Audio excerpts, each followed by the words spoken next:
to this day. To this day. To this day. Podcast is intended for mature audiences. The views and opinions expressed are those of the panelists and do not reflect in any way those of the podcast partners, sponsors, or affiliates. Enjoy. Sky's the limit, baby. BoxingVoice.com. We don't fight for rings and stuff like that. I don't fear anyone. En este deporte no se viene a jugar y no le tengo miedo a nadie. We don't come to play in this sport. I fear no one in this sport. Does that mean that you will fight Triple G later this year? Como lo dije en la pelea pasada, ahorita mismo me vuelvo a poner los guantes. As I said in the last fight, right now I'll put on the gloves again. ¡Viva México!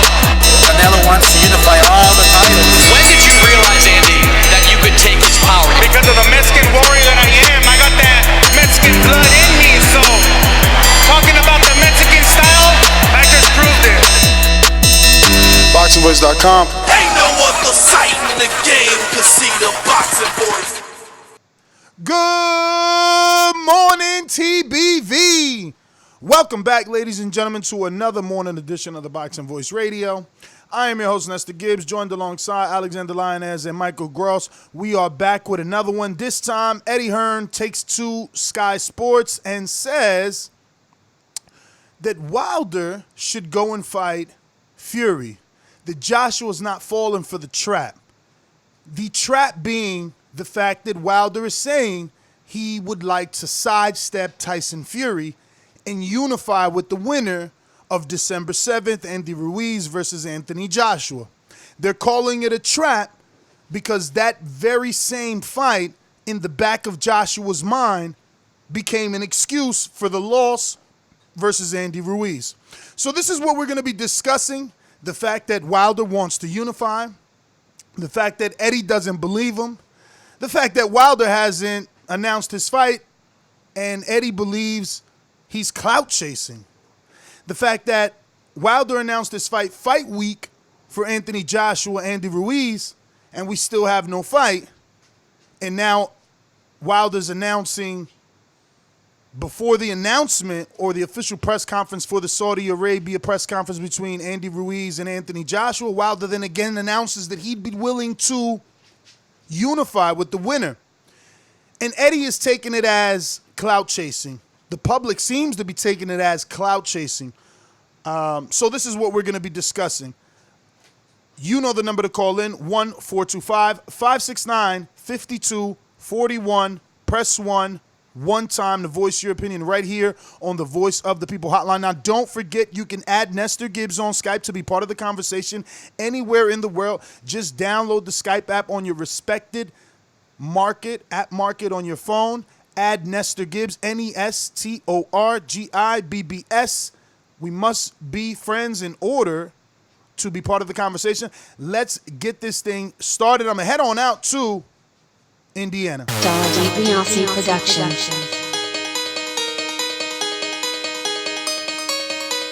I speak it, believe it, receive it. Speak it, believe it, receive it. BoxingVoice.com. So when I stop him, y'all gonna say he was too weak. Oh my Mike, he stayed out. Mike, he said he was not. A man stand up for what he believes in, and when you stand up for what you believe in, you accept whatever consequences come behind it.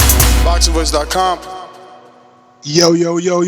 Good morning to everybody out there in the TBV universe. Back with another one. And yes, Eddie Hearn has came to the media, came to Sky Sports, and let everybody know. And well, you just go ahead and handle Fury before you think about handling Joshua or Andy Ruiz or anything like that. And it looks like the Fury and Wilder fight will happen before we get a undisputed fight, which, I mean, I thought that was the plan anyway. But seeing as is, there could be some opportunities for Wilder to face the winner, which I don't really see because you got the mandatory with Usyk hanging over the rematch. So he's up next for the WBO title. I don't know if Andy wins, will they vacate because we see what PBC has been doing with the WBO titles. But I can see where Wilder's coming from about wanting to be undisputed. And I can see where Hearn is doing too. Like, nah. You guys had your plan. We got our plan. And If we fight each other, it won't be right after this Andy Ruiz fight. So go ahead and take care of Fury, and then we'll get to you. But before I get into it anymore, let's go ahead and shoot out to the one and only Doomsday. I'm the best ever. I'm the most brutal and most vicious and most ruthless champion there's ever been. There's no one can stop me. Lynx is a conqueror. No, I'm Alexander. He's no Alexander. I'm the best ever. There's never been anybody like me. I'm Sonny Liston. I'm Jack Dempsey. There's no one like me. I'm from Nairclaw. There's no one that can match me. My style is impetuous. My defense is impregnable. And I'm just ferocious. I want your heart. Get up, you son of a bitch. BoxingVoice.com. Yeah, good morning, good morning. Hope you grabbed your cup of coffee. You're on your way to work. You're on your way out of work, whatever it is. Thank you for joining us. And we are on the ball right now with my man Wilder chasing greatness. You know what I'm saying? Of course I believe him. Of course I believe him. He's been one in the Unify. He's been one in those belts. And the guy who got the belts is Ruiz, so why wouldn't he, curb Tyson and go chase what he's been after all this time? I really believe that Eddie Hearn is kind of playing it like, oh, I'm not gonna fall for it, or don't let AJ fall. Fall for what? You know that once Deontay Wilder got those belts, none of y'all getting them back. You don't think that sounds a bit biased? In which way? I mean, your favorability to Deontay. Why you think he's the He's the scariest guy in the division. Yeah, but scary, is he unbeatable though? Unbeatable. I think any man's beatable, but nobody's found the chink in Deontay Wilder's armor. So as of right now, I'm gonna say he's that guy. He's that guy. People would say that Fury found about an 8-round chink. I mean, he pity-patted, man. He looked like his cousin, Huey Fury with Povetkin. Little herky-jerky, pity-pat.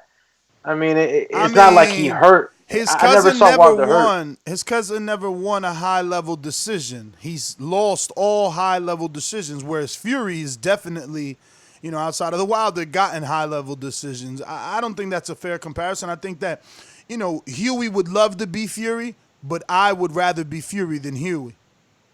Absolutely. I mean, the styles are kind of, I'm not going to say exactly the same, but they're similar, They're similar, and you can see that if you see both their styles in different fights, you'll see that, But I never really saw Fury as somebody that would be able to hurt somebody at the level of a type of fighter that that Anthony Joshua is, that Deontay Wilder is, and any other of the top guys. I don't see him hurting anybody. I mean, I see him hurting guys like Schwartz. So you don't think he hurt Wilder? You don't. I mean, because I always feel like he hurt him with that left hook. He pushed him back. He made Wilder.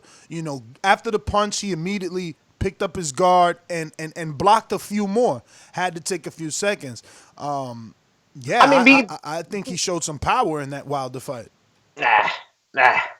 I mean, look, man, you're dealing with the heavyweight division. You're gonna feel the punches. You know what I mean? When you get hit with clean shots, you're gonna feel them. But he hit him with a clean shot. He didn't hurt him. Ortiz, in my opinion, hurt Wilder. He had him in trouble. I never saw Fury had him in trouble, even after he hit him with the hook. He didn't have him in trouble. So right now, Wilder coming out and saying, "Hey, you know what? I want Tyson to step to the side." Loudmouth Tyson Fury, step to the side. Let me go get these belts. Well, I mean, that's been championing for about 2-3 months now. You've been saying, hey, fuck, hey, you know what? Fury out here doing this goddamn road tour. He out here doing his media press tour, saying that he beat you. He's a lineal champion. He calling you a dosser, saying you don't have any skills, saying a lot of shit. So why not try to become undisputed? One reason I don't like it, because can't let a fucking guy just go around and just keep on talking shit and trying to make his draw seem like a win and just try to put himself over you and like elevate you. Nah. In the words of AJ, it's time to slap his ass back down.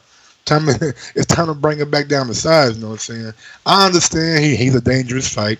I know he's a dangerous fight, but from all intents and purposes, mandatory and Usyk, and he's chopping at the bit to get that title shot. And if these guys couldn't get a deal done before AJ lost to Ruiz, if AJ wins and becomes a bigger name, you know what I'm saying? Because he is a bigger name now that he lost to Ruiz, it may be even harder to make the fucking deal. So we'll see how that plays out, but I do not expect a undisputed between Wilder and AJ if AJ is to win next. Now, if it's Andy, I probably expect Andy to get like one hometown fight, you know what I'm saying? Give him a nice homecoming, you know what I'm saying? He did a good job, went over to Saudi Arabia, knocked his ass out again, so give him a fight down in Mexico, maybe against Chris Arreola. We just seen Arreola have a great fight against my guy Adam Kornowski, so I think that'll be a good homecoming fight for Andy if he's successful, and then possibly we can have that undisputed without the WBO sometime next year.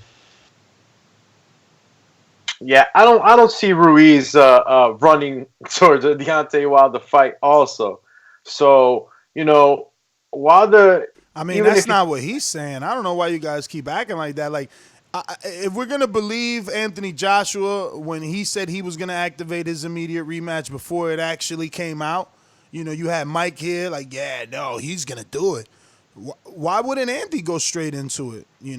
A tune-up, a homecoming, those were my ideas because of the money involved in having a Mexican champion. But Andy's always made it clear, Mauricio didn't ask him, do you want the belt? He said, yo, I'm missing one. I want that WBC. I think that every time he's been asked, he says he wants that crack at Wilder. Now, have we heard some other things? Yeah, he said, before Wilder, I could do Fury. Before Wilder, he said he'll do, who'd he say? It was one other guy besides Fury, right? No, but I would bet you money. Anything you bet, if Andy Ruiz wins this fight, he ain't fighting Wilder next. I bet you anything. You know what it is, Mike? It's not even that he wouldn't want to fight him. It's the management, promotion, and it's the money that's behind them. You know what, Ruiz? Chill out, marinate with this a little bit, chase another fighter, even if it's Fury, somebody that's not. Listen, we all know Deontay Wilder is the motherfucking Grim Reaper of this division. Nobody wants that sauce. So even though I know Andy, got the cojones to jump in there, they're gonna steer him away from that. Unless it's something crazy, right? I mean, listen, bro. We didn't ever expect that we would be hearing about an $84 million site fee. We just don't know what to expect if two heavyweights are available for unification. We don't know what mountains, what seas will part to get that done. We never expected Saudi Arabia. We never expected $84 million. The AJ protectors never expected Andy to be able to finagle a better contract than the one that was initially signed. So we continue to see that things aren't always as they seem or should be. I wouldn't jump the gun and say they won't unify. We just don't know what type of money will be offered for a unification because smarter people than us have to be in a room sitting down saying, when will we get this opportunity again? When will we be able to unify again? Can we really wait on Andy or AJ to do mandatories? Should we wait for sanctioning bodies to strip, or should we act now the way I'm employing you to act now? Don't forget to hit that thumbs up button. It helps with the visibility of the show, and we really want to get this show as big as it can be. We have 3 guys that desperately want to continue doing this day in and day out. We bring you multiple shows a day. All we ask is that you share our show and hit that thumbs up. But yeah, man, I believe it can totally happen because money talks.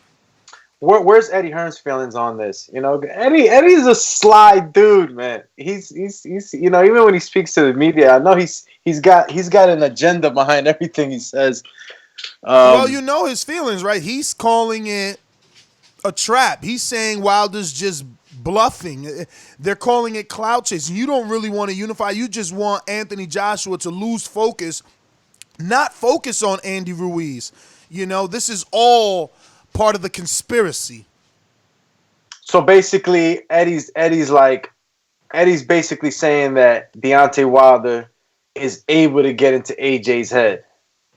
That he's able to make him uncomfortable just by saying that he's going to fight him. AJ admitted that already, right? He said that Wilder was on his mind during the fight. Wilder's performance, having to outdo the performance, wanting the Wilder fight, not really wanting the Andy Ruiz fight. Having his mind on unifying. All that is what caused, Joshua to kind of, And who's more dangerous in anyway? Because I know Anthony Joshua, even though he lost to Andy, still, you know what I mean? Who's the more dangerous fight? If let's say AJ wins, is AJ the more dangerous fight for Wilder? If AJ wins, I don't know. Listen, to be honest, I'm always gonna go with the answer. No, he's not more dangerous because now, what we thought about him.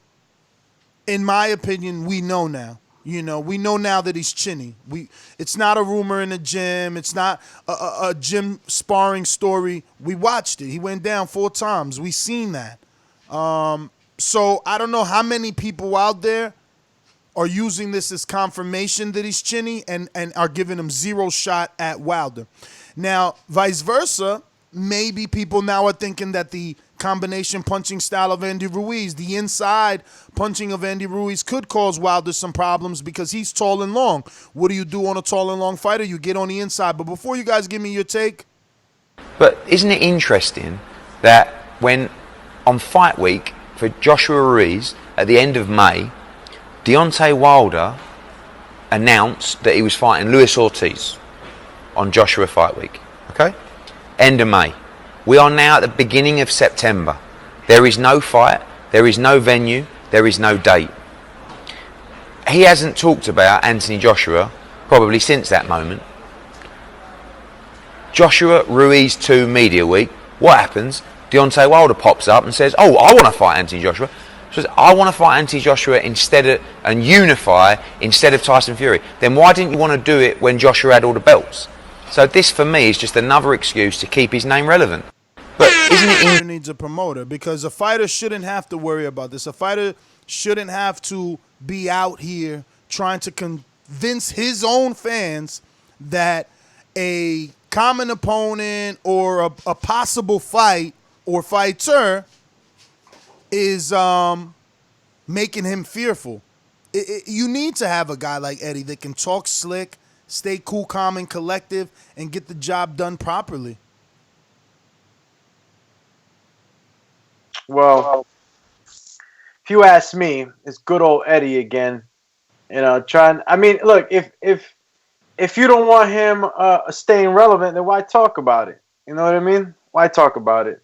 You know Deontay Wilder's his clout skyrocketed. You know what I'm saying? He as soon as AJ lost, especially all that. If anything, the scales definitely were outweighed in clout after AJ lost. I'm not saying that AJ lost, following or nothing like that, but definitely a lot of people were probably saying like, damn, imagine Deontay would have got his hands on him. Damn, Deontay probably would have done this. Deontay would have probably done that. So I don't think, and Deontay's been all over the media, so I don't think there's any clout chasing or staying relevant.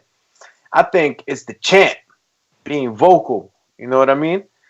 I think he was just asked a question and he posed the answer that he wanted to put out there, and I think it was truthful. But at the end of the day, we got to look at the X factor in this whole thing. Tyson Fury, don't they have a contract in place? Everybody said, hey, I'm signed. It's on February 22nd. So doesn't Tyson Fury have to play ball in order for Deontay Wilder to fight Anthony Joshua? I'm not saying that those guys are officially signed, but from all intents and purposes, it seems like they had a contract already in place. Wilder said, I'm fighting Ortiz, then I'm fighting Fury next. Bob Arum says we have a tentative agreement in place for February 22nd, 23rd, somewhere around in there. So doesn't Fury have to play ball in order for that undisputed fight to happen? I'm just asking the question, not saying that I have any facts about it. I don't know, man. I'm not a contract lawyer. I'm assuming because the fight hasn't taken place and it wasn't an immediate rematch that he could do what he want. You know, this is just another negotiation for another fight. Fury has no belt, even though the WBC is trying to give him a Mayan belt, which means nothing. You know, so I don't see where is the tie to him. But it is a contract. I just think that because the fight hasn't taken place, there might be a way out. You know, it's not a rematch clause contract. There was no rematch because it was a draw. They had to renegotiate. So this is kind of like an initial negotiation. I just don't know if this is if this bounds any one of them. But I'll be honest. I hope that it doesn't. Like you said, I've been beating that drum for quite some time. I don't understand why Wilder continues to even entertain Fury. Fury's not out here fighting the level of opposition that the rest of the heavyweight division is facing.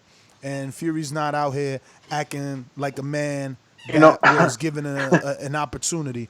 Instead, he's claiming to be king to a division that obviously has no king.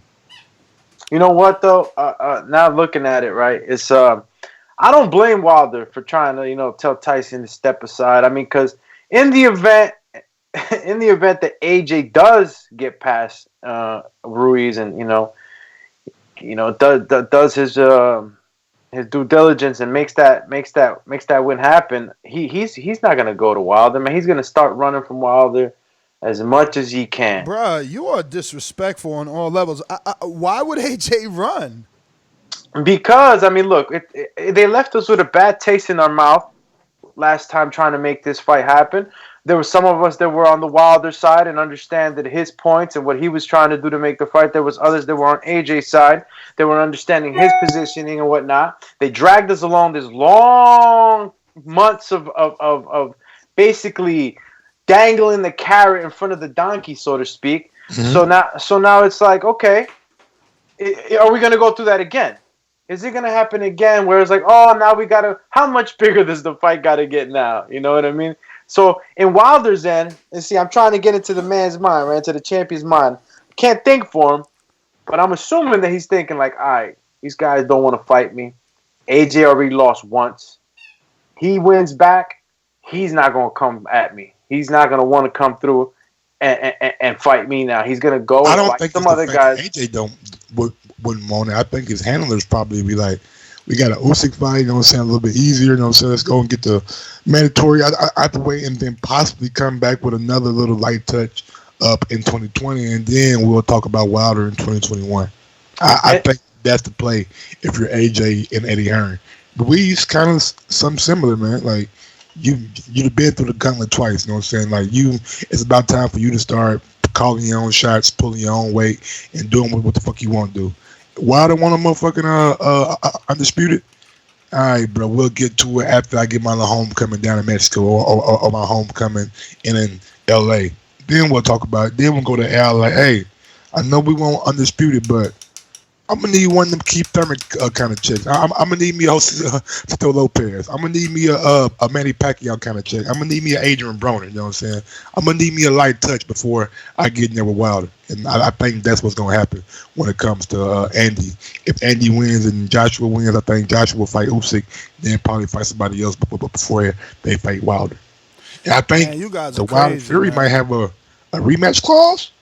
Mm-mm. Mm-mm. You guys are crazy, bro. This AJ Wilder fight is just too much money.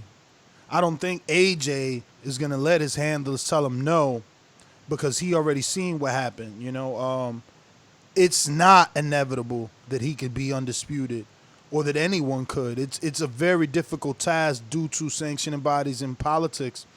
But just thinking money wise, AJ's getting estimated 110, you know, or what, 70, you know, because I did hear out of that 84, Eddie's getting like 40, but I don't know how true that is, you know. So either you want to give 50-50 to AJ Eddie, or you want to give it all to AJ and add his US 30 right? And again, these are all hypothetical numbers, but we know what he's gotten in the past, so it ain't that hard to piece together a couple $1 million for this man.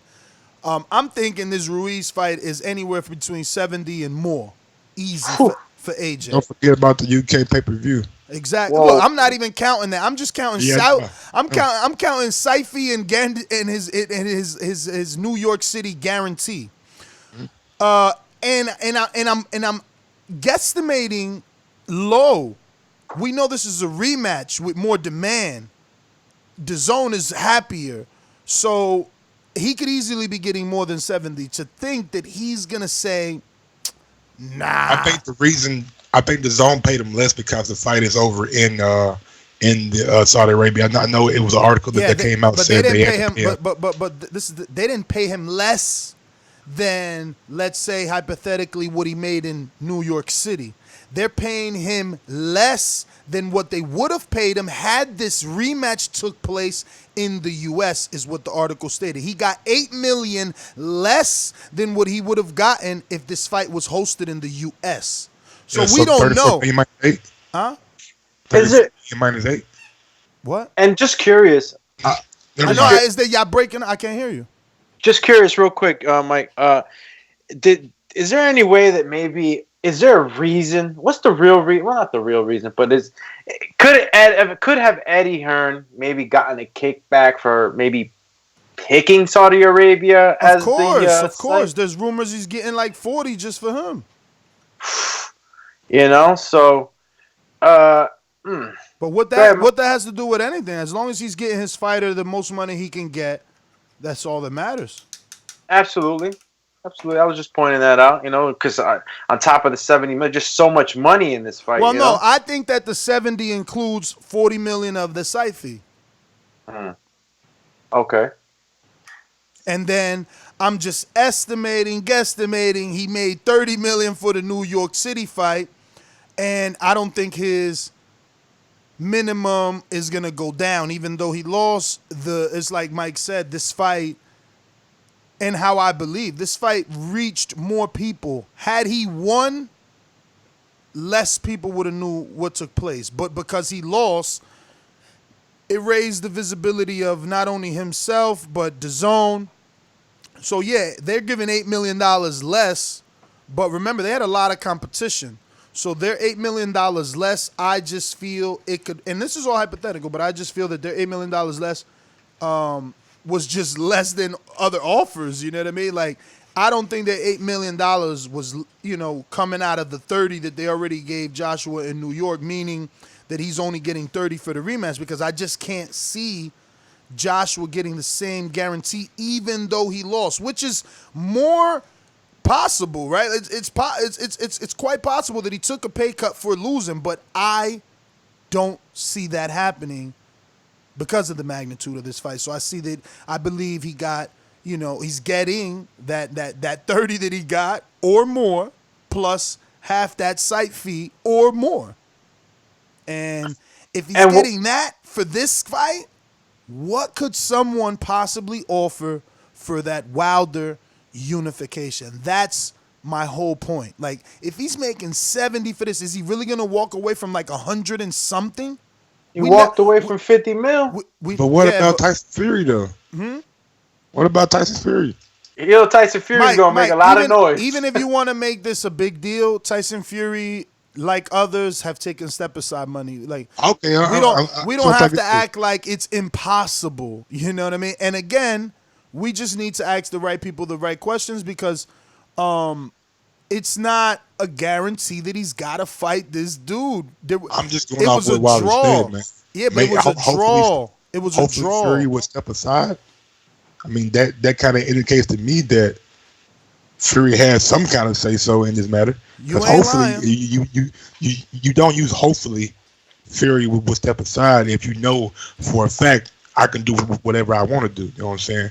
I'm just maybe I'm reading too far into his quote, but it is what it is. I think that in order for Tyson there must Fury have been to a lot of money. It got to be a lot of money given to him. It's got to be, because he's not gonna. Tyson Fury has a plan too. All these guys got a plan. Yeah, but listen, guys.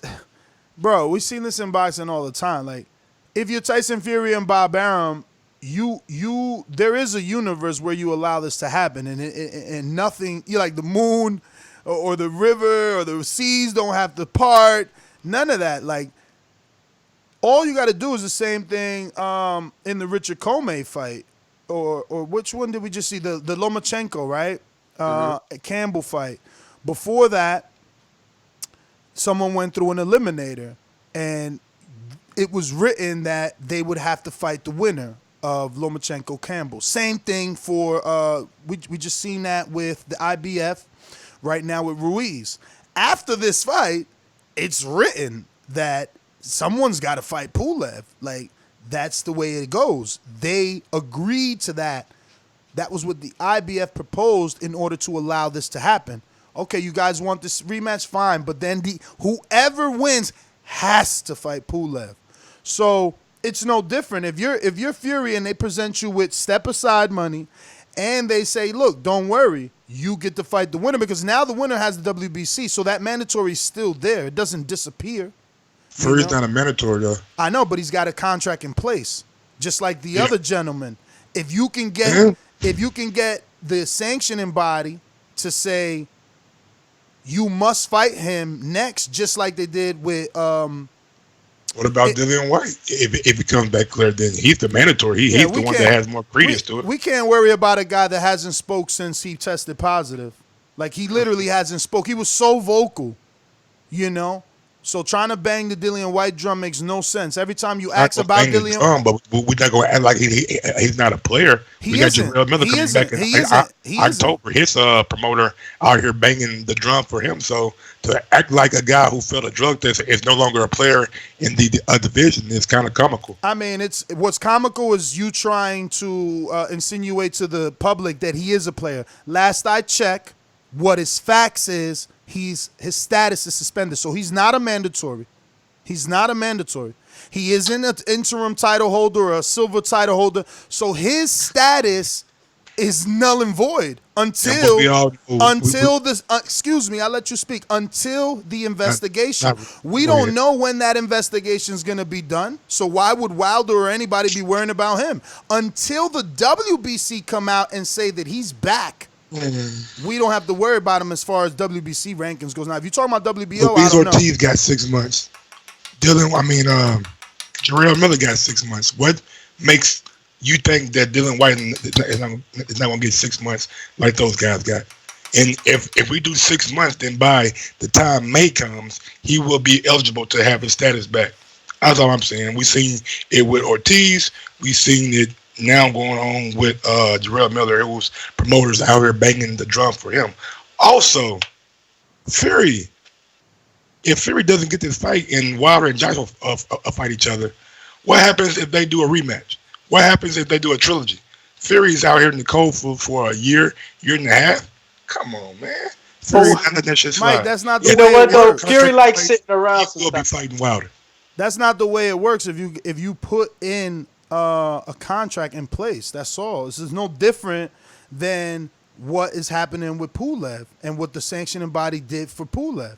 You know, and he still tried to petition that. He wasn't happy with that, but they like, yo, you are next, no matter what, no matter who's the winner.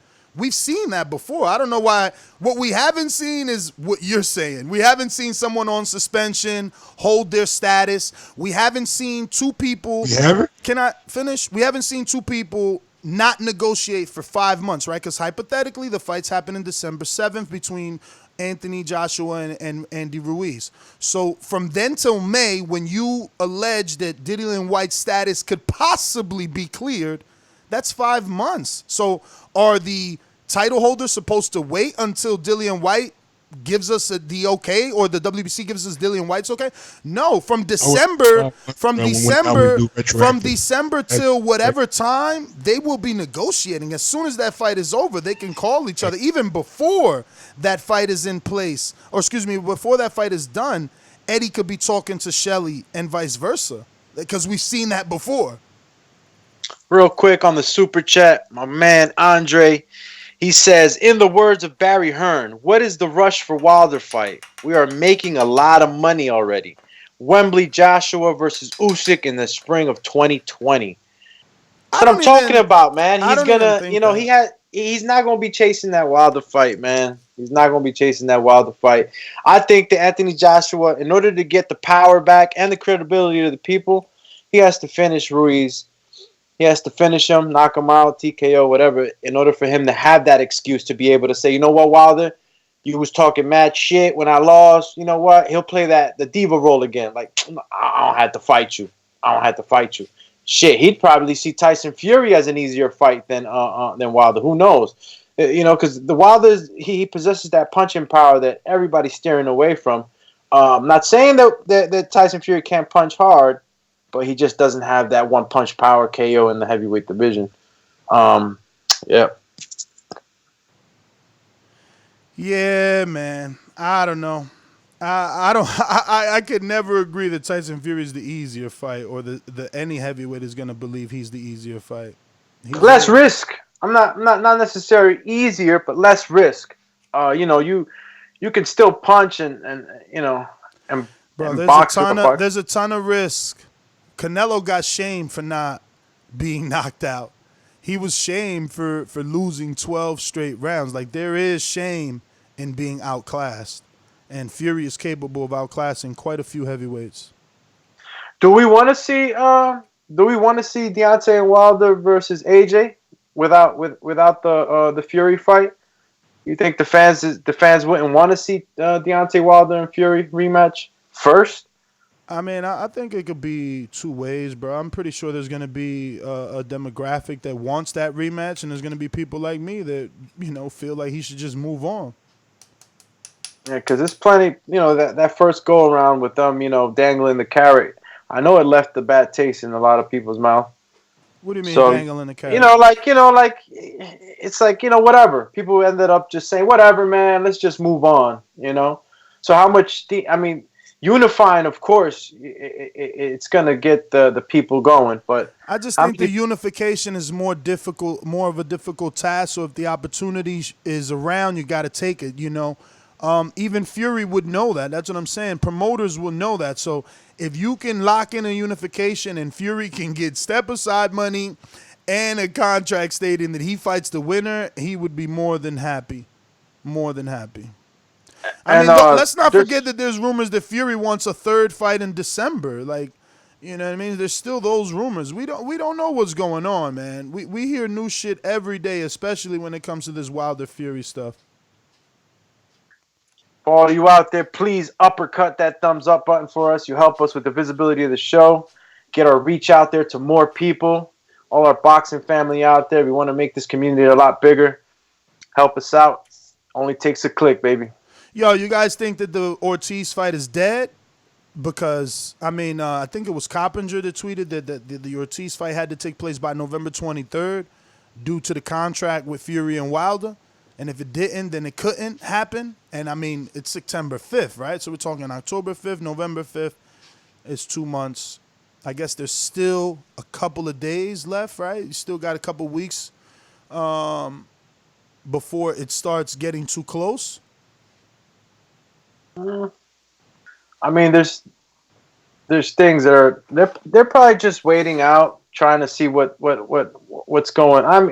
Who knows what they're waiting for, what exactly, what information they want in order to solidify these things. I wouldn't know.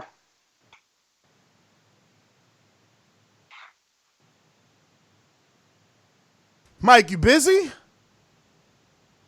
Mike. No, just give everybody their equal opportunity to talk without being interrupted. With the Ortiz fight, it don't matter to me, man. If it happens, it don't happen.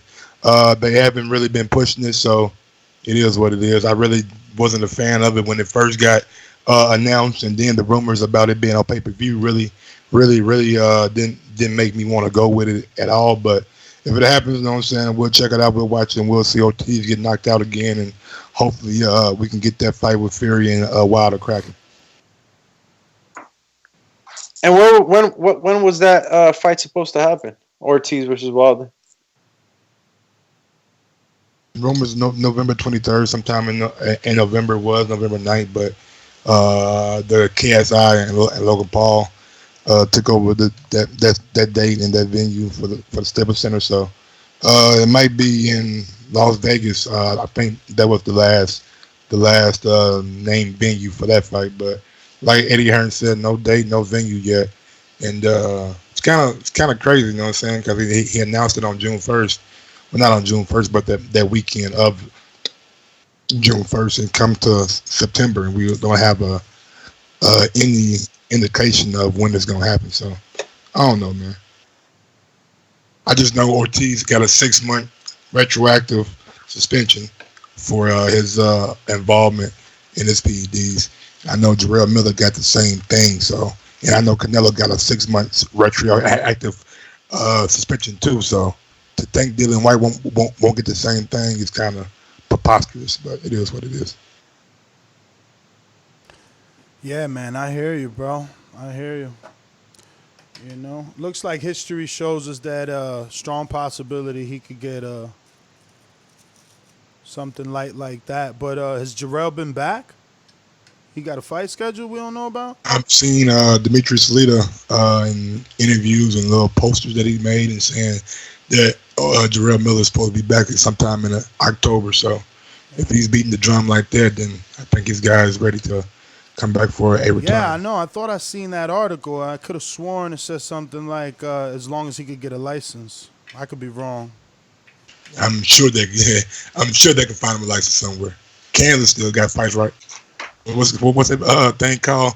The Star in Kansas where he fought it last time when he fought Bogdan, didn't he? Yeah, but Bogdan did it too. Remember, champ, that was the Dazn money. The Dazn ain't fucking with him no more. He's out here on social media begging the Dazn to take him back and saying, Eddie, call me. I mean, and Eddie, you know, Eddie is a bit unfair, right? Like with Dillian White, he has a different attitude.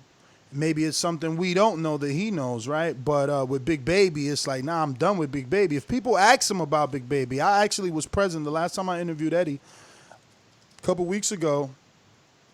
Someone asked him about Big Baby, and, you know, the face that he made, it was just like, whoa. So I don't know, you know. We see Carlos Takam on Star Boxing. He's going to be fighting in, Catskill, New York Casino. You know, and that's because he chose to go his own route instead of sticking with Eddie. So he'll be off TV on a Joe DeGuardia show in Catskill. So, I mean, I don't know, man. I don't know what Salita can really do for Big Baby. Remember, Salita had Big Baby for quite some time.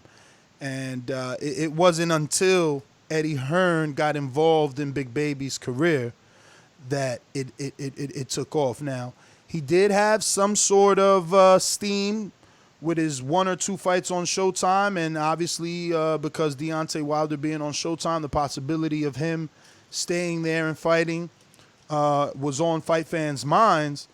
But as soon as he got offered the Adam Kovnacki fight, he dipped, you know. He felt like, yo, you trying to make me fight my boy, and it's too soon.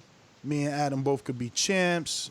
You know, so he left One Network, and then he got with Dazn, and now that relationship is a little bit damaged. So I don't know. There were rumors of Bob, right? Bob said a few things, seemed interested in Big Baby. Yo, it's funny because Mike said retroactive, and I guess they're. When exactly are they counting it, Mike? Because damn, wouldn't 6 months be December, but they're saying October. They're saying he could fight. So I guess is when they first took his piss. 6 weeks before the fight from June 1st, because that's when he got popped, right? So June, May, June, so about April 20th, maybe around when Bud fought on 420. So what was the time of his suspension they gave him? Well, I guess it's April because they're saying he could. They're saying that he could possibly fight again in October. So that's when his suspension would be up, and you know he could apply for a license. So I guess was a 6 month suspension, a year. What did they give him? 6 months. 6 months. But it's been 6 months with the sanctioning body. He hasn't been suspended with the commission because he hasn't gotten a license yet. So when he was about to fight AJ, he never had a license. So when he applied, then he tested positive. So he's only been suspended by the sanctioning body, not by the commission. So it's like Mike said, yeah, maybe he can't get a license in New York and they'll fight him in Kansas or Texas or something like that.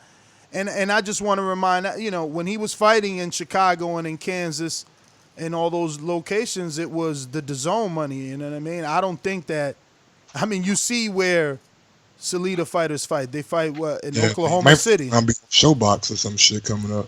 Yeah. I mean, in the event that Deontay Wilder, let's say that Deontay Wilder does, curb Tyson Fury or step aside money or whatever. If he receives step aside money, can Tyson Fury still fight someone else? Absolutely, of course. And would Jarrell Miller maybe be an option depending on how the New York's Athletic Commission handles his licensing? I doubt it. Like, we've had this conversation here before. Like, why fight a dangerous foe before, a title belt opportunity? They'll probably dust off another Wallin. Yeah, Wallin. You know what I'm saying? Tom Schwartz or Zafara or. I think Tyson Fury. He's back. He's back enough that he would jump in there with Jarrell, no problem. I can see a universe where he can outbox Jarrell. I just still think it's a dangerous fight. But then again, I don't even know Jarrell anymore, man. After this scandal, we have to see him. Everything that was good about Jarrell is in question now. What I liked about Jarrell was his, how big he was, so he could absorb punches. And then I liked that he was super active. I like to call him the Sean Porter of the heavyweight division. But now, that's a good one. I like that. Now we don't know. Is he going to have that tank that he used to have? Is he going to throw those punches that he used to throw? Is he still going to be going down as the heavyweight that throws the most punches? Probably not, which sucks. But this is the life that we're living in.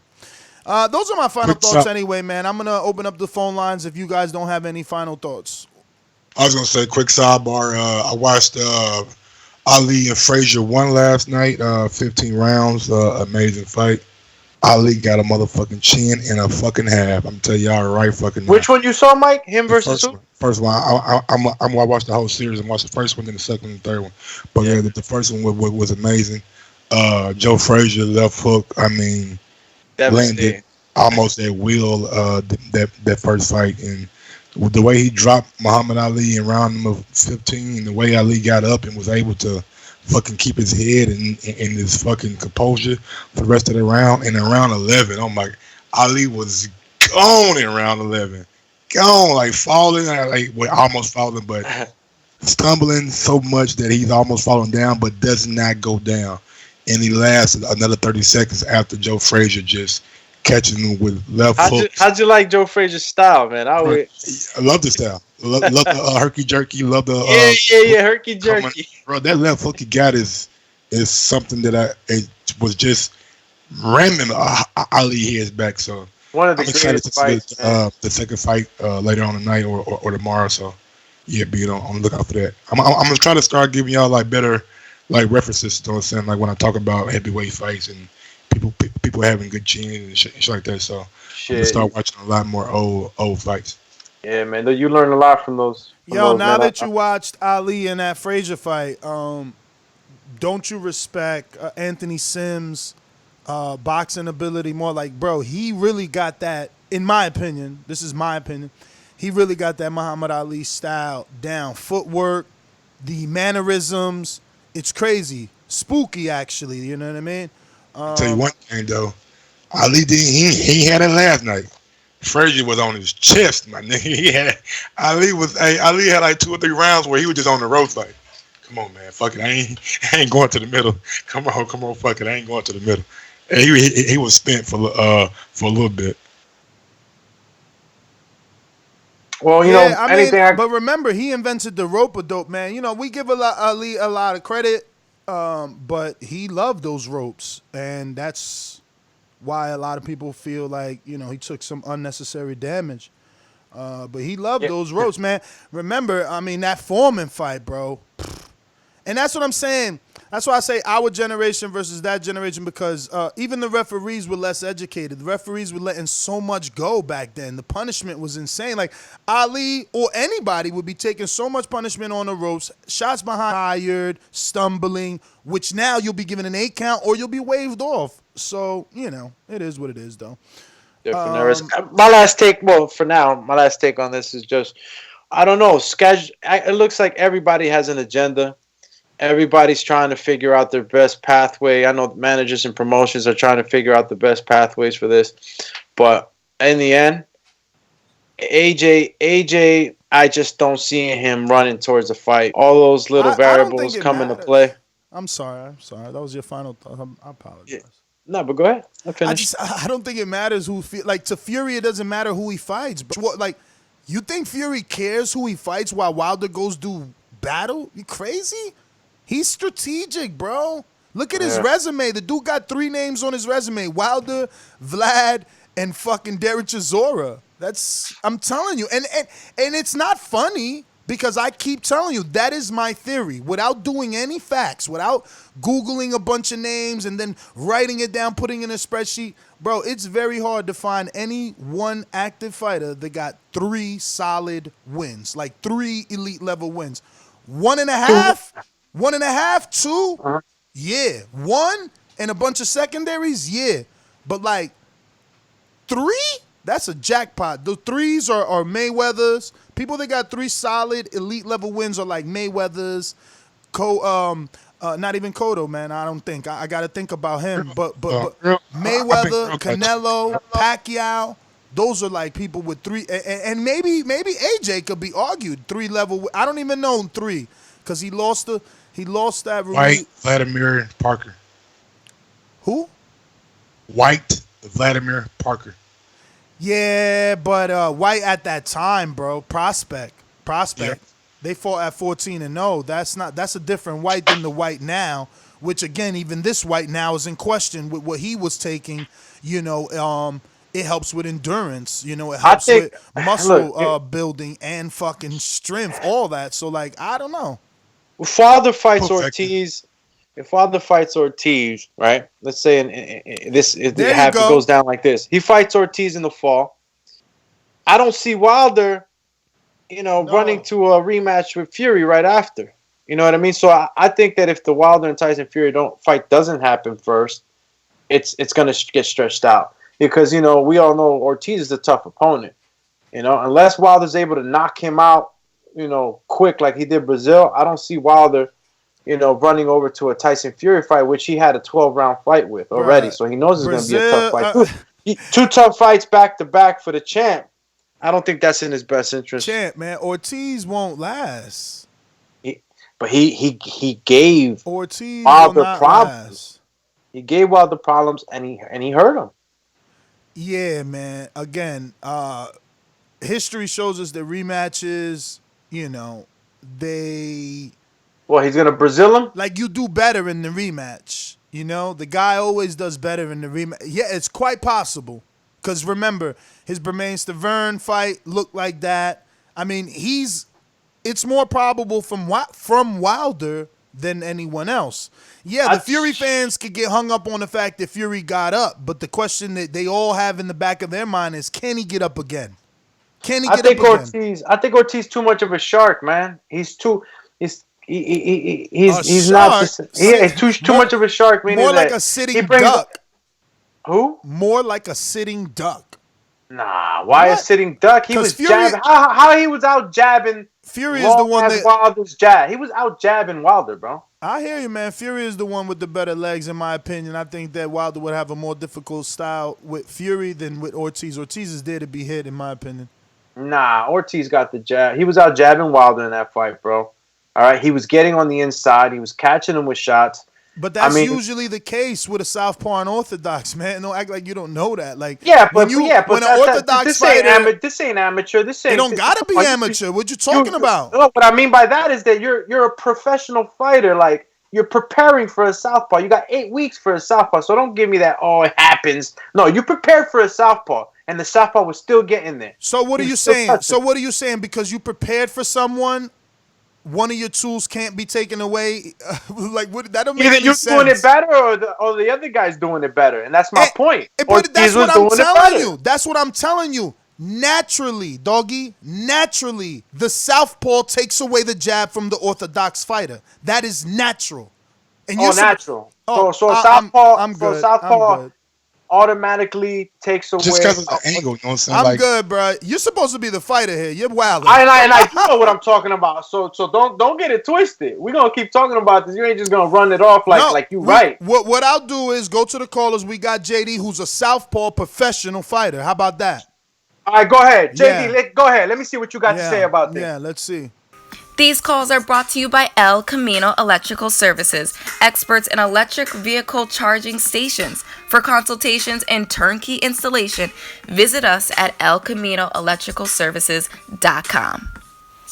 We also could get the opinion of CYP, who is the self-proclaimed, I say self-proclaimed by no disrespect because I don't know, right? I haven't checked him out. I don't know his bio, but he says he's a strength and conditioning coach, so I'm sure he's worked with fighters as well, and he could give us his opinion of that orthodox style. Yeah, Remember? Yeah, Mike, I'm sorry. I wasn't expecting that. No, I'm saying, he real deal. Remember to rate us 5 stars on iTunes. Gonna go out to Texas, JD, our boomeranger, as well as a southpaw and a former professional boxer. JD, motherfucker. There's a lot of things I like to move, so just try to get my games on boxing. I don't know why they gonna call me, but I'm a 54-pounder. But I have a brother that's at 160. Yo, I'm with Doomsday. I'm with Doomsday 100%. I'm hearing a lot of disgusting things about Ortiz, like he's not a top 5 heavyweight. Listen, man, Mike, you talk down on Ortiz all the time like he's not better than your guy White. You know what I'm saying? I'm not understanding this, man. He haven't been. The Kaufman and the Hammer fight is all I really need, my nigga. Okay. We're going to disagree right there all day. What? I think, who is Chisora? Where is he ranked at? Why was he struggling? Why was White struggling against Chisora? Hammer and Kaufman is right now, and he coming off a big win over Spuka, and he got a big fight coming up with Joseph Parker. Ortiz just out here chilling. The better question is, and I to be honest with you, if Wilder's the only one that's going to give Ortiz a shot, then yeah, I do want to see it again. You know what I'm saying? But I would much rather see him mix it up with all the other heavyweights. But they won't give him a chance for some goddamn reason. White won't give him a chance because he don't speak English. Type of shit is this? If they don't go sit the fuck down with that bullshit, man. Hey, but anyway, man. Whoever put on the outside, as far as the southpaw orthodox style, whoever can get their foot on the outside has a better chance in out jabbing the other guy. So two-way street, right? Ortiz controls that. I'm sorry? It's a two-way street for both fighters. Whoever has his foot on the outside wins. It doesn't just automatically make the southpaw the one that nullifies just because he's a southpaw. Yeah, true. But that's all I got. I'm pretty sure I triggered CYP. You say what? No, I thought you were finished. I cut you off. I thought you were finishing something on Ortiz. I'm pretty sure I triggered some people, some Wilder fans on the call about Ortiz, man, and some White fans. But go ahead. Yeah, I guess I chose the wrong person to go to. I did forget that yesterday he was the one beating the drum that Ortiz was ahead on the scorecards. No, listen, he was the one saying that yesterday Ortiz was ahead on the scorecards at the time of the stoppage. Yeah, a lot of people gave Ortiz credit though, champ. You know, he was doing his thing, bro. He was doing his thing. I gave him credit for the 7th round too. You know what I mean? Like, it's all good. You know, he did what he did. We're gonna go out to Boomerang. CYP. Yo. Y'all can ask me what y'all want to ask me, but let me say this first. I think it's funny that we ignore patterns, right? But we listen to words. Tyson Fury, after the fight, did everything a fighter who gets his ass knocked out does. He avoids the rematch. He goes and fights tune-ups. That's the same thing they do to build their confidence back up, work on some things, get themselves ready again. He did the same exact thing. We blame it on, well, he had a big offer with a contract. Regardless of a contract, he still did the same things fighting low-level opponents that could not hurt him. Regardless of a contract. Say, let's give him the contract. But you don't have to fight those bums, which is equivalent to you getting your ass knocked out and needing more time to recover. So all the UK fans who want to keep running around with this narrative that he won, he's better. If he won and was better, he wouldn't have took that pattern. Secondly, there were 8 close rounds in that fight. 8 close rounds, meaning two punch discrepancy in 8 rounds, and there was a 1-punch discrepancy in 3 rounds. If you believe that Tyson Fury or any boxer on this planet should get awarded all 8 close rounds, then you are the most biased retard I've ever seen. I'm not biased as much as y'all might think, but those are so close, I'm splitting them shits. If you split them, you got a whole different scorecard. If you give them 2 to Wilder, a whole different scorecard. Y'all got to stop this bullshit because the casual fan is going to listen to whatever sounds the best. But they're not going to pay attention to patterns. They're not going to pay attention to how judges score things. Y'all got to stop being so emotional when you watch things and say, you know what, I know how they do things, so let me study how they do things. And then judge the fight from there. Anyway, y'all go ahead and ask me what you want to ask me. We just wanted to ask about the Southpaw versus Orthodox, and my opinion is that when an Orthodox fighter faces a Southpaw, he loses the jab, you know? And my argument was that okay. And my argument was that the southpaw doesn't necessarily nullify an orthodox's jab. Is what JD was referring to as whoever has their foot on the outside has the better footing.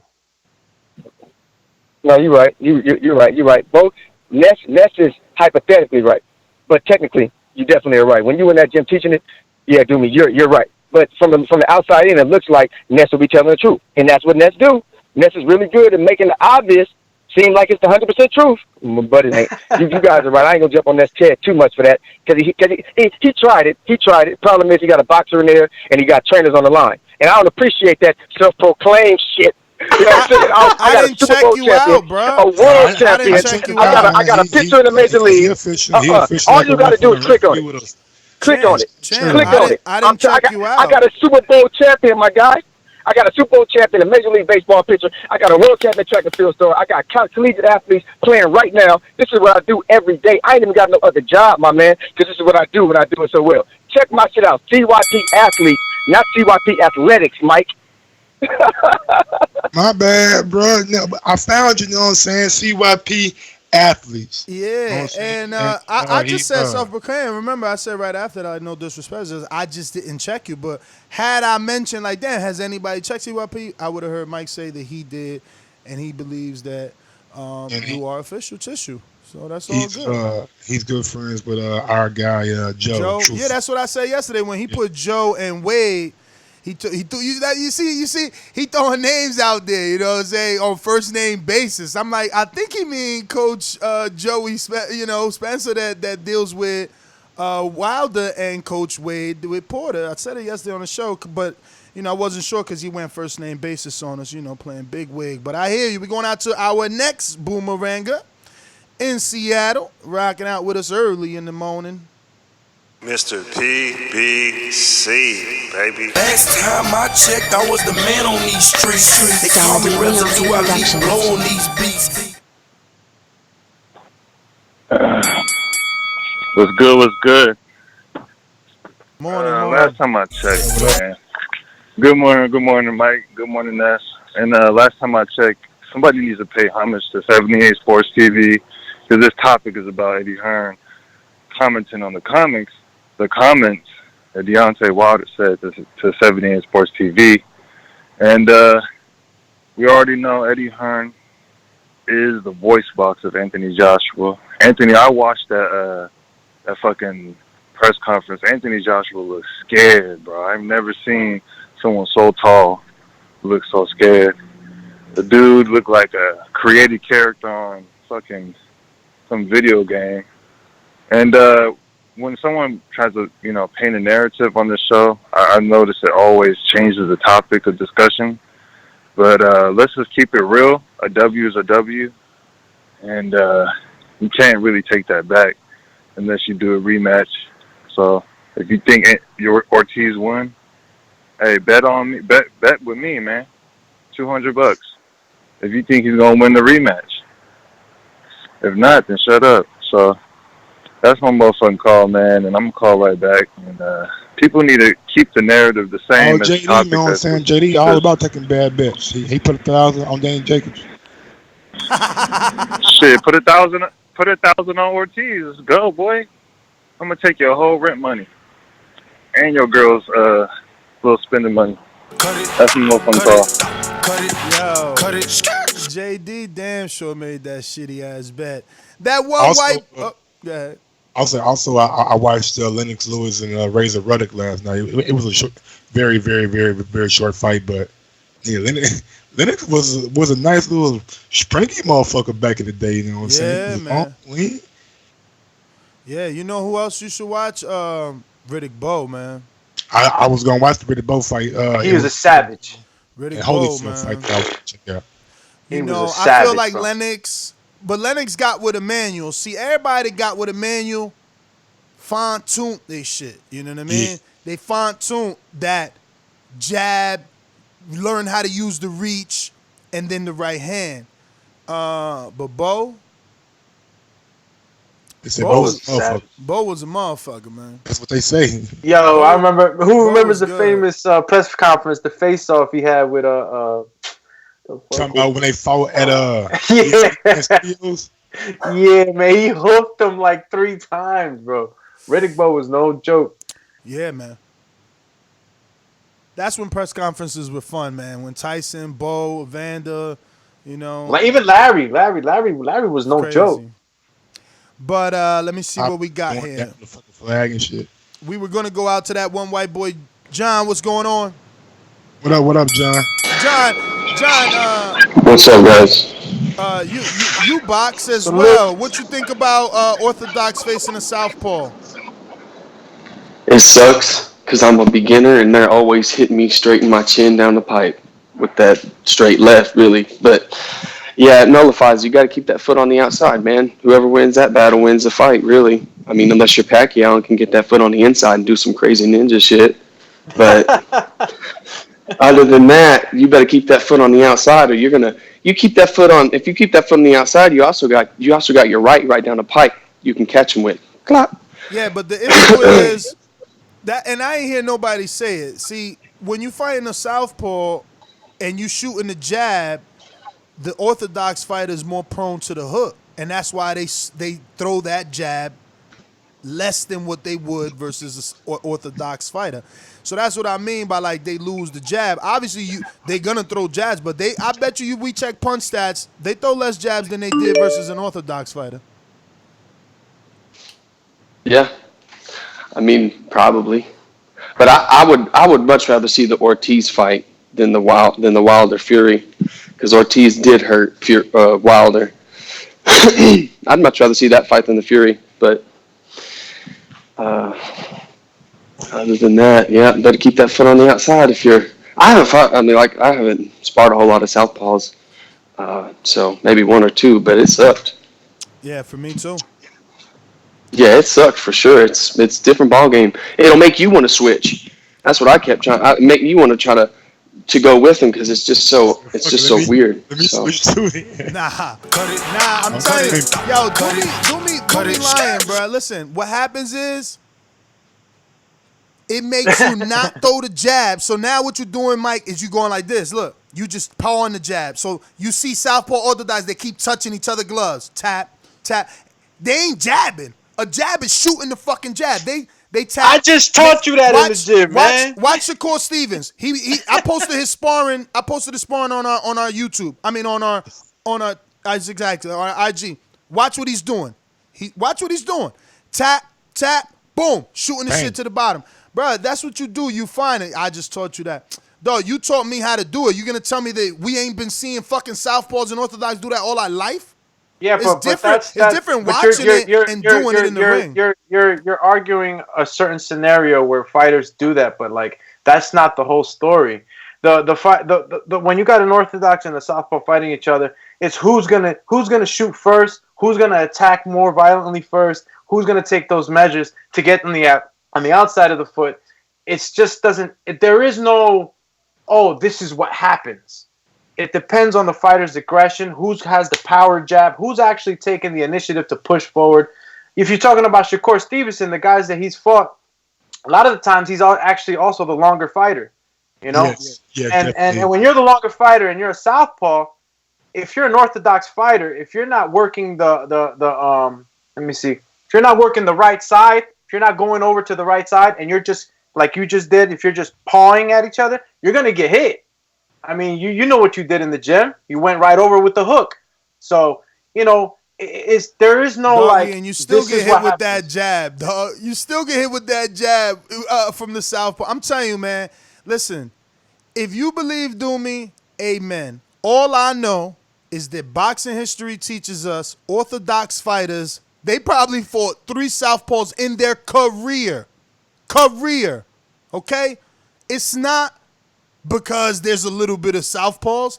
It's because it's not a traditional fight. So you lose everything that dude, they don't do it, man. They don't do it. That's why look at it. Go through people's resume. How many southpaws have they fought?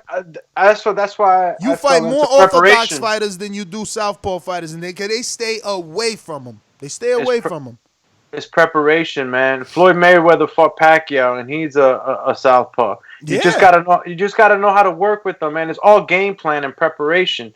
You're saying everything I said, champ. I said most fighters have about three on their resume.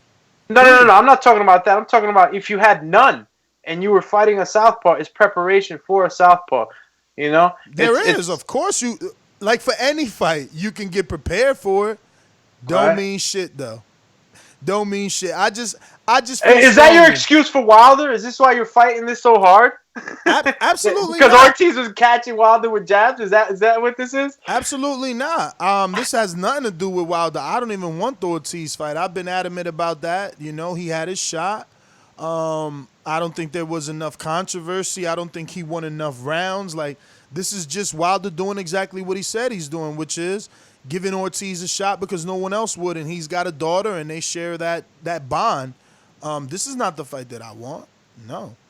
This is not the fight that I want. But hey, it might be a pay-per-view. Like, we did hear that the reason it couldn't September 28th is not too far, like, around the corner, so you might have a rollout with them announcing it then. Then you have October, November 27th. There's about 7 to 8 weeks right there, so still have enough time. And we all know, before we know about it, these guys know about it month or weeks in advance. That is, you made some great points. You're right about announcing it on the Earl pay-per-view. They could be waiting for that, and Wilder could already start a camp. That was an excellent fucking point. I didn't think about that. But I know you said in the past, like, and I agree with you on that, and I'm hoping it was you, but like, why that long, you know? That long lull, that dip, the dead in momentum. Like, they should have been doing something. If they knew, like, if he's really fighting Ortiz next, if it's really November, there should have been at least some sort of social media campaigns, promos, interviews. Not this hush hush mum's the word. This is only killed it. If you kept putting it in my face, then it would, me continuously saying I don't want it, it just becomes dumb because we're getting it. But, like, by me saying I don't want it and there's no notice of it, it's like, yeah, we ain't getting it. There's dangers here. Something's wrong here. Everyone is assuming and speculating at this point, right? Like, we don't think it's going to happen. That's what we do best. Man, Wilder. I still, I just want a fight to be announced, like, shit. Yeah, man, they got me in the air, man. Fight fans hate when they're in the air. I need a little bit more. Yeah, man. How we supposed to plan what we don't know they plan? Absolutely. You know what? If it gets down to it, man, I would really, really want, even though Wilder's going to go, he's going to go chase greatness and he wants to unify, I really want him to fight Fury, man, because he's avenged his loss again. I mean, he's avenged some things, with Bermain. He iced Brazil, and he got Ortiz too that he might want to ice. So he got Ortiz and Wilder right now where he could just solidify that knockout streak. So I would like him in there with Fury. Fury talked a lot. Fury was almost out of there, man. Fury was almost out of there. So how much more could we see from Fury? How many more angles? I mean, he's probably in better shape, right? But how much more could we see from him? I know that Wilder, he comes back and he comes back harder. Like you said, Ness, guys do better on a rematch. And Wilder's one of those guys where he adapts. Once he fights you, he knows that he got to the next time around. We got a super chat. I think it was over the weekend, so big ups to him. Let me get out to some callers. We're going to take a long break and go straight to a bunch of calls because these phone lines are jam-packed. Plus, I got to hit the road going to the AJ Ruiz. Yeah, you got a presser today. What time?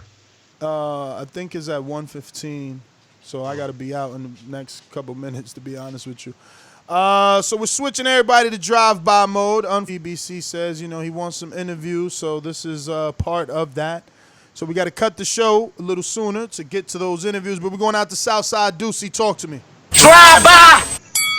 Hey, yo, what's the deal, man? I just called in to comment on the Orthodox Southside, what's the name, from my own perspective, you know what I mean? Because both of y'all kind of right, you know what I mean? But for me, it's the southpaw position more or less frustrates an Orthodox fighter, especially if you can put pressure on him. You don't got to commit to the jab every time. You can paw at the jab because it set up nice body touches, and you don't got to always come over the top with the hook. You can shoot it straight down the pipe after you knock down an Orthodox fighter's jab. So, there's a lot of things you can do at the southpaw position. Salute for taking the call, man. Let's make sure you get some bomb-ass interviews. Nigga, press these niggas, man.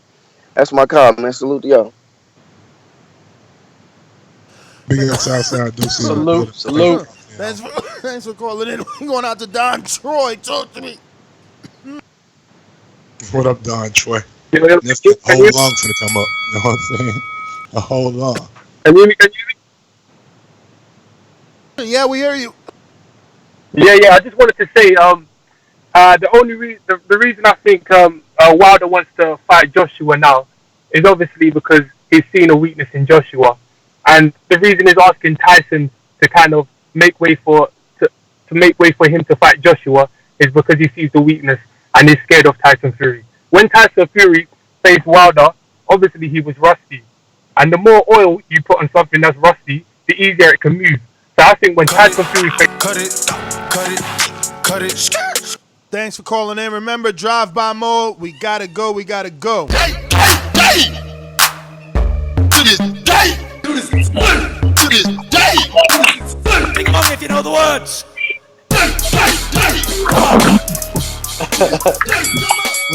What up, Coyote? What up? What's going on? Can you hear me? Yes, sir. You're the man.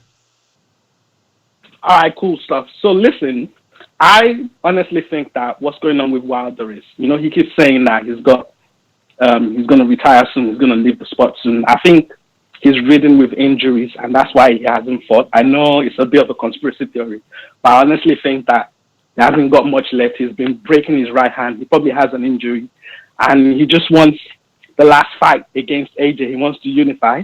Initially he said he has his own plan. So why does he want to follow his own plan anymore? Why is he changing his mind? Probably because he's going to retire soon. Cut it. Joshua, New Orleans. Yeah, quick with the southpaw and the what you call them. Ness, you kind of touched the point. It's more about the experience of how many times you fight a southpaw fighter, and like Doomsday was trying to point out, getting that left foot in the footing position ain't easy because you don't get to fight the style that much. So preparation really doesn't matter. It's just about your skill set and how you make the adjustments. In my opinion, Ortiz was beating Wilder up into the knockout. And Mike, I don't know what your obsession is with Dylan White, man, but you need to kill that shit. That shit sounds horrible and pathetic. That's my call. I'm just being realistic and going off every other drug user that I've been a part of the sport for the past year, 2 years. You know what I'm saying? Everybody gets 6 months. I'm not saying anything different than what Dylan White is doing. Everybody gets 6 months, bro. So for you guys to come on and say that I have a love or a fetish or a fucking passion for Dylan White, it's not true. I want to see him fight Wilder. Of course, I've been wanting that fight. I want to see him fight Ortiz. I want that fight too. I want to see Dylan White fight a lot of guys. I don't want him to get in trouble and we just throw him away. Let him pay his time. Let him pay his dues and come back. If he got to start from the bottom, then he has to start back from the bottom. But I don't want us to like throw him away. No. All right, going out the mic on the UK. What up, Mike? Hey guys. Look, we already know the plan with Wilder already, so there's no point in us talking about him maybe fighting AJ or not, because we all know it's not going to happen. It's Ortiz on the 27th of November, and then he's going to fight Tyson Fury next. That's what's going to happen. They're going to announce it on the pay-per-view of Sean Porter and Errol Spence, the same way they did with Manny Pacquiao and Keith Thurman. We all know this. There's no point. Thank you very much. Goodbye, all. All right. Well, got a super chat coming from Andre Diakonu, a pound supporter. In the words of Barry Hearn, what is the rush for Wilder? Fight, we are making a lot of money already. Wembley, Joshua versus Usyk in the spring of 2020. Damn. DH in the Bay. Drive by. What up, DH? Yeah, I just wanted to say thank you guys for the y'all work. You know what I'm saying? I wake up in the morning, 6 a.m. California, boom, the shit's on. You feel me? So I just want to say thank you to Ness, thank you to Mike, and Doomsday, thank you. You feel me? And as for the topic, I don't give a fuck what Eddie Hearn talking about. I don't trust him. That fight with Wilder should have happened in that September. But for Becky, they got us waiting fucking years and years and years and years for this shit. So I don't give a fuck. I hate that boxing fans always be like, if, you know what I'm saying? Fuck if, you know what I'm saying? Let's, I hate that shit, I ain't got too much to say. That's all I'm going to say. DH in the Bay, thanks for calling in. E, Black in Texas. What up, E Black? Yo, what's good, man? I want to just talk about that Southpaw Orthodox thing. See, I like most black fighters, I grew up at Southpaw. Once I went to the gym, they turned me around, showed me that shield and sword. So it's been pretty much easy work, unless you have a Southpaw fighter who has a good right hook. It's really easy work. You use that jab, you step to the left. If they got a good left hand, step to the right, make them square up, shoot that pipe. I mean, it's just but it is experience and it is different styles. But other than the right hook, if they ain't got no right hook, then you Southpaws is trash. Cut it. Okay. Cut it. Orthodox fighter Boomerang JD. Drive by. Yo, real quick, hey, how do I do how do I purchase the film study of the first Ortiz Wilder fight? Well, if you want to do, you can do it on demand, but we could do film study on Tuesdays. Should we watch that motherfucker for you? Okay, cool. And can we get a poll up?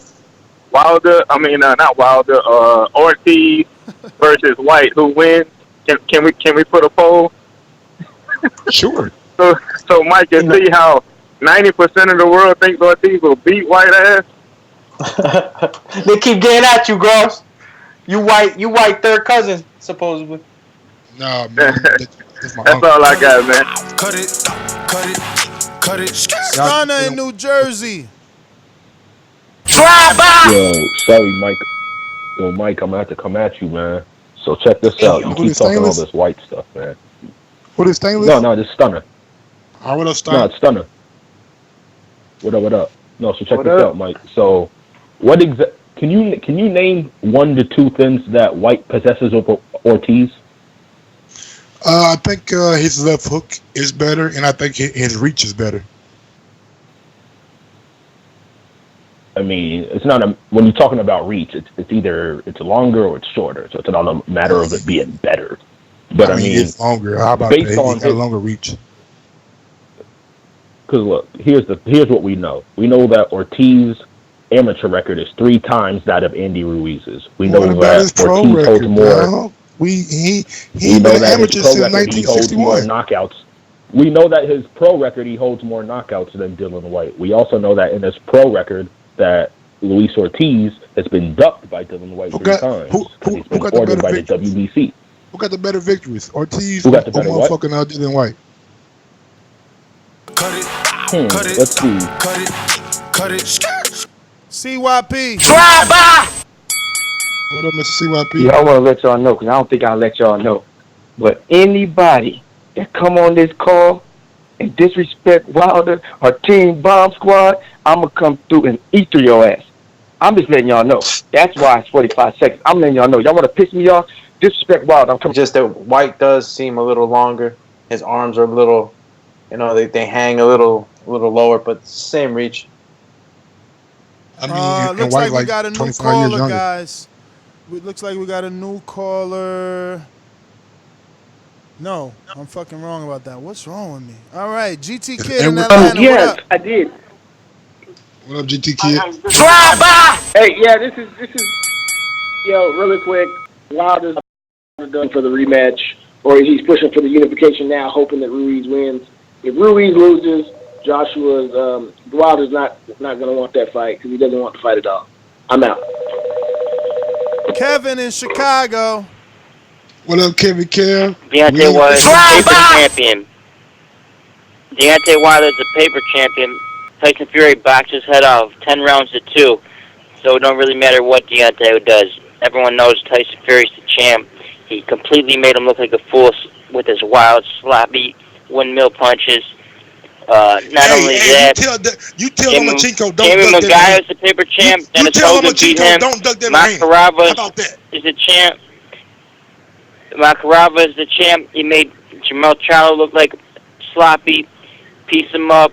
Triple G's the champ. Canelo's the paper champ. Who else? There's a bunch of other paper champs out there. Yeah, he said Canelo's a paper champ. Hey guys, I was just wishing everybody, when you guys go do those interviews, everybody have a blessed day, and hope every boxer you interview becomes rich and has a beautiful family. And bless Mike and Ness. Have a nice day, man. All right, Mr. PBC, thank you for the kind words. Aaron, California. Drive by. What's up, fellas? Yeah, Mike, you're wrong on a couple of things. First of all, you talk about a 6-month ban. Well, this is his second offense. And then the second thing is, where's this nigga's B sample? Everyone wants to make sure that he's guilty, and that's going to change his whole perspective. As far as the Wilder Ortiz fight, the first fight was great. This is going to be the best fight. Last thing is, stop twisting the narrative, Eddie Hearn and UK fans. I mean, the unified fight is what everyone wants. Who's AJ going to fight? Pula and Usyk? People want to see AJ Wilder, and that's it. So no other twisting the narrative. That's my call. When has boxing showed you that they give a damn about what you want? Yeah, the business side always interrupts they the have fan. Cut it. Stay home. I ain't got to go interview the dude. I hate going to New York. I'm telling you right now, I hate going to New York. Jerome, talk to me. That traffic be killing Louisiana. And we need to take care of their unfinished business, and I want Wilder and Fury to take care of theirs too. And then whoever needs to fight Pulev, and then after that, there should be no excuses. One fight for all the belts and completely unified the heavyweight division. That's my call. I don't get it. How are we so close when we're in the same position that we've been at? One guy got 3 belts, one guy got 1 belt.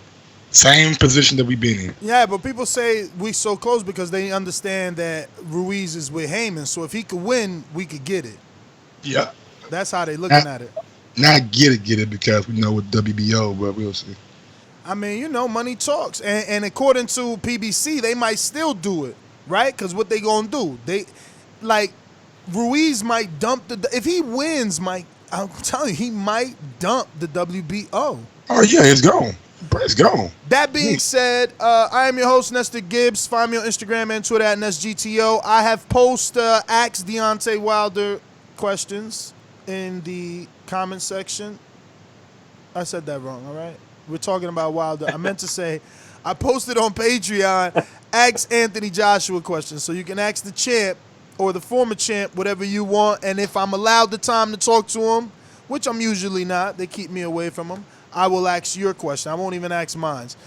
Same goes for Eddie, Andy, and whoever else is in the building. I did about Manny 4. Robles, you know what I'm saying? Rob McCracken, the Dazn guy with the long ass, fluffy, crazy looking hair. Let me make a post for my good friend Manny as well. You're right about that. I did AJ, one for AJ, one for Andy, one for Andy, Eddie, one for Eddie. AJ, and one for Rob McCracken, right? Mm-hmm. Yeah, so I'll do one for McCracken and one for Robles as well. So if you guys want to ask them a question, all you got to do is head on over to our Patreon and drop that question there.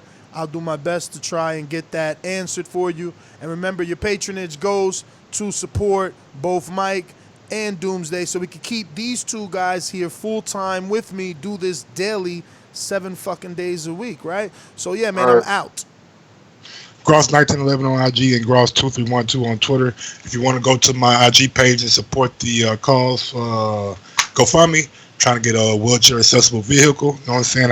I changed the intended goal.